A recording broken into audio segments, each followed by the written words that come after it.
مدینہ منورہ ایک ایسا شہر ہے، کوئی اس کے لیے ترستا ہے، کوئی اس کے لیے تڑپتا ہے۔ ترستا وہ ہے جس نے دیکھا نہیں، تڑپتا وہ ہے جس نے کئی بار دیکھا ہوتا ہے۔ اللہ کرے جو ترس رہا ہے وہ بھی نظارے دیکھے، تو جو تڑپ رہا ہے وہ بھی نظارے جا کے دیکھے۔ سبحان اللہ۔ آئیے میں ایک چھوٹے قاری کی طرف سفر کر رہا ہوں۔ حافظ محمد یاسر صاحب سے میری گزارش ہے کہ تشریف لائیں اور اللہ کے پاک کلام سے ہمارے دلوں کو منور اور معطر فرمائیں۔ ان کے بعد ہمارے جناح مصطفیٰ محمد فرمان سلطانی صاحب ہدایات پیش کریں گے۔ ہدایت جیسے سلسلہ ہوگا محترم بھائی عبدالغفور صاحب، ڈاکٹر صاحب، پوری ٹیم کو میں اسلامی عقیدت اور خراج تحسین پیش کروں گا جنہوں نے سیرت المحفل کا انتظام کیا ہے، اور بالخصوص اس مقصد کے لیے رسالے صاحب کے لیے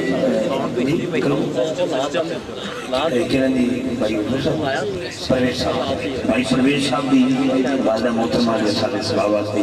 اللہ پاک بھائی صاحبہ کے درجات کی بلندی عطا فرمائے، مالک سیدہ پاک نے قدمہ جگہ عطا فرمائے، جنہوں نے ماں باپ زندہ نے اللہ کا سایہ سلامت فرمائے، جنہوں نے والد جہاں اچھنی دینے آدمی دے درجات کی بلندی عطا فرمائے۔ جنہیں بیٹھے ہو سامنے سارے حضور کا ذکر سن کے سبحان اللہ کہنے بھی توفیق عطا فرمائے۔ بہت شکریہ میرے جمالی برادران، کثیر تعداد میں سارے برا بیٹھے ہیں، سارے نا شکریہ۔ جی اوز تلاوت فرماؤ انشاءاللہ۔ جی بیٹھو۔ اعوذ باللہ من الشیطان الرجیم،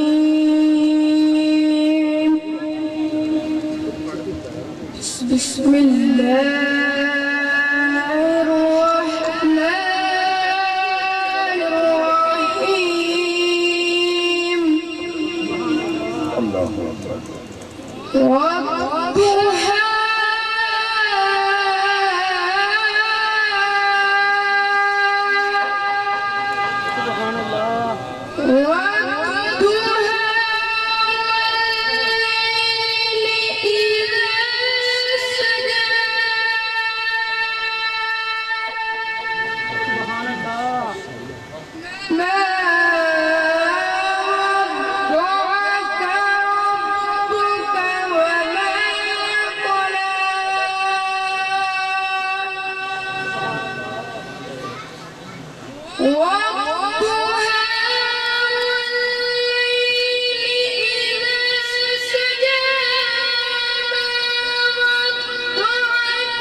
سبحان اللہ بولو یار۔